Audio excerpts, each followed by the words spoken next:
اسامہ غنی لکھتے ہیں کہ جمعہ کی نماز کے تشہد میں وضو ٹوٹ جائے بعد میں ظہر کی نماز ادا کی جائے گی یا جمعہ کی 2 رکعت رہنمائی فرما دیں؟ جی ہاں، جب یہ حالت ہو جائے، اب یہ وضو تازہ کرنے کے لیے جائے گا، اچھا توڑ دے گا، واپس ٹوٹ گئی آئے گا۔ آپ کی نماز؟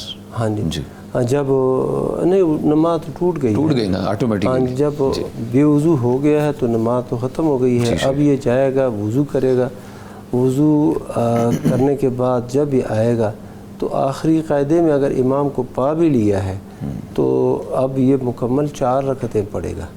اور اگر اس نے سلام پھیر لیا ہے امام نے، پھر بھی 4 رکعت ظہر کی جو ہے نا وہ پڑھے گا۔ وہ حدیث میں یہ آتا ہے نا کہ اگر بندہ جمعے کے دن آخری رکعت کو پا لے تو اس کے ساتھ ایک اور ملا لے، جمعے کی نماز اس کی ہو گئی ہے۔